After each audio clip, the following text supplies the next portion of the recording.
Life seemingly does not wish to waste success on the unprepared. Life says, why waste a fortune on this person? They're not prepared to do the right things with it. They're not prepared to use it wisely. If a fortune was bestowed upon this unprepared person, it would probably be wasted. The people that could have been touched won't be touched. What could have been done won't be done, because this fortune will have been wasted on the unprepared person. So not only look for fortune, not only look for the promise, but prepare yourself and ask of yourself, what can I do to make myself ready? Because remember, life was designed not to give us what we want, not to give us what we need, but life was designed to give us what we deserve. Every value in life must be paid for, and those that pay are the ones that get it.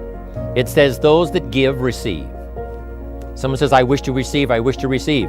You don't have to concentrate on receiving. Just become a good giver. It says those that search will find. Someone says, well, I need to find some good ideas to help change my life for the future. Then to find good ideas, that doesn't come because you need them, it comes because you search for them. If you want good ideas, you got to go after them. You got to go to the class, you got to go to the workshop, you got to go to the training, go to the book, right? You got to go to the journal, right? Go where good ideas are being taught, go searching, go looking, because good ideas are not going to be wasted on those that are not seeking, searching, well prepared. So, prepare yourself to be ready for fortune when it comes, to be ready for challenge when it comes, to be ready for opportunity when it comes. Opportunity comes along and passes by the person that is not well prepared. I want to prepare myself this year for next year. Yes, I wish to be effective this year, but I'm also thinking of ways, how could I be better? How could my ideas be more powerful? How could they be sharper, more clear? How could I reach some people next year that I perhaps can't reach this year? I haven't reached deep enough into my own soul to affect some people. Some people just pass by and say, hey, what a good speech. But how could I make it stronger than that, deeper than that, more powerful than that? I cannot be as powerful as I could be next year. You know, you can't go to the 10th grade in the 5th grade. You just got to go through the grades. But the more you are prepared, when the 10th grade finally comes, now you can cash in and get 2 times, 3 times, 5 times more value from it by being prepared. I want to do my best this year for Herbalife, but I also want to get ready for next year, 1999. And then when the year 2000 comes, at the turn of the century, I want to be well equipped by language, by instinct, by temperament, by personality, by influence, to really be valuable. That's my goal. I'm sure it's your goal. If you really want to develop the power of positive thinking as a habit, as a lifestyle, as a strategy for success, then decide right now to find something to appreciate from any seemingly negative person or situation, and develop the habit of giving compliments. See, if you really want to have some more positive feelings in your life, you got to keep focusing on what's right. You got to get curious. And most importantly, you got to find something to appreciate even in the tough times. Because in reality, as we've talked about so often before, the toughest times in your life sometimes provide you with the real resources to change your life. So what we've got to do is find something to appreciate. Not someday when things work out. We got to appreciate where we are right now. And this is something I talked to my daughter Jolie about today. Because she's in an experience today where I thought, well, gosh, she's not being very positive. I'm going to talk about positive thinking. Because she came in to see me and she's feeling really sad. She's feeling really down, feeling really frustrated. And you know what her problem is?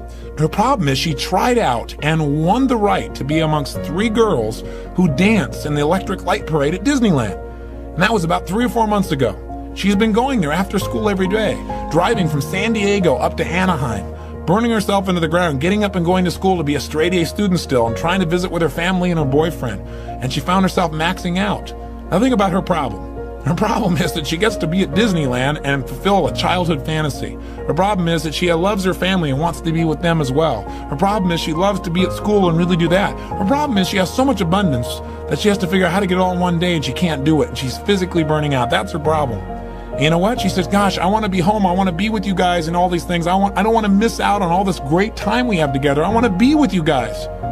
I said, but honey, look what you're doing. She goes, yeah, I don't want to miss out on Disneyland either. I don't want to miss out on my career and what I'm doing and what's going on. What's the problem? The problem is she's finding out what's negative in both situations. She's focusing on what she doesn't have instead of what she does have. Now, I could be negative about that and say, gosh, be more positive. But you know what? In reality, I realized being negative in this situation may not be bad. What do I mean?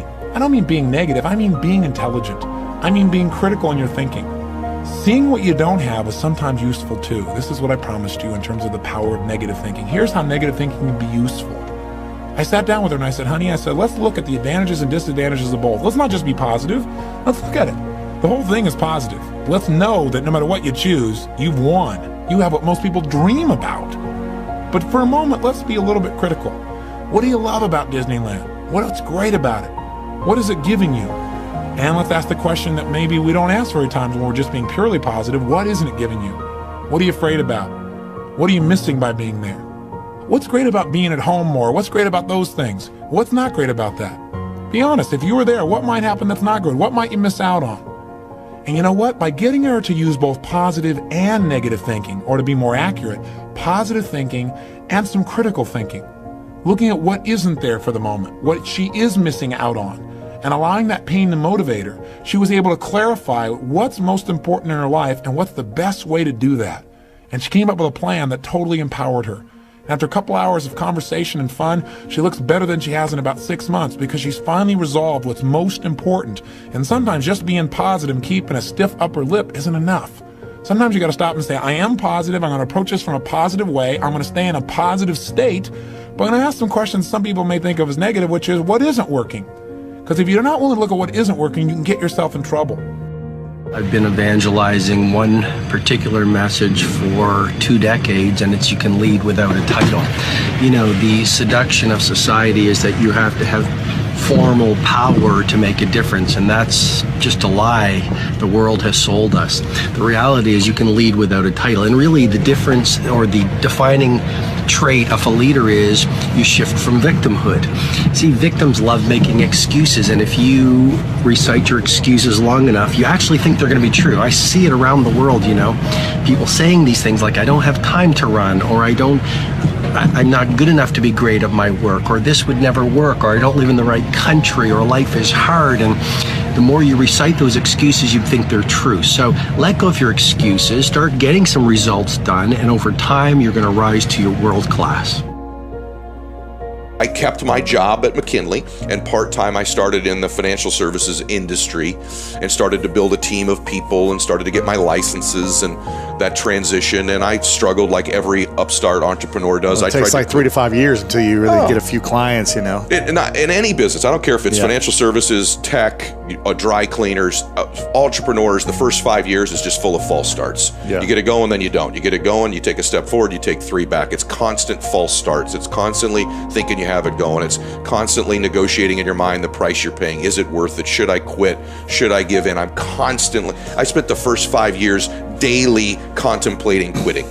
All the time. Even it's in not the good fun. time. It wasn't fun. And there's just a part of you, I think, in anything you're doing when you're struggling, is this really for me? Is this my destiny? Should I be doing this? And we misread failure from some sign. You know, is this a sign I shouldn't be doing it? You know, is this a sign I am, not cut out for this? Instead of looking for signs that you can win, right? And so I spent the first 5 years literally trying to find ways to quit, trying to find ways to get out, struggling. And I went broke. I lost a car. I had the water turned off in my place. I bought out my first house. I ended up having it foreclosed on eventually. So I'm not that house with the unicorns that you saw, right? Or my beach place. Like that's all the after. People don't realize that there were just years and years of grinding and struggling and worrying in the beginning. And then I made some mental changes and some shifts that altered my life then again. You can think about the world this way. You can think about it as your orderly little plan. That's a place, and you can think about it as the place that things that disrupt your plan comes from. That's another place. This is a bigger place than this, because there's an endless number of things that can disrupt your plan, and only a tiny number of them that can, that will help you work it out. So part of the question then too is like, are you the friend of your plan, or are you the friend of the thing that disrupts your plan? And I would say you should work to become the friend of the thing that disrupts your plan, because there's a lot of that. And then if you become the friend of the thing that disrupts your plan, then you start to develop strength in proportion to the disruptive force. And that's really what you want. You want to be able to implement your plan, obviously, but you want to be able to take on the consequences of error and learn from it. And then you win constantly, because even if something goes sideways, you think there's something to be derived from this. That's wisdom, fundamentally.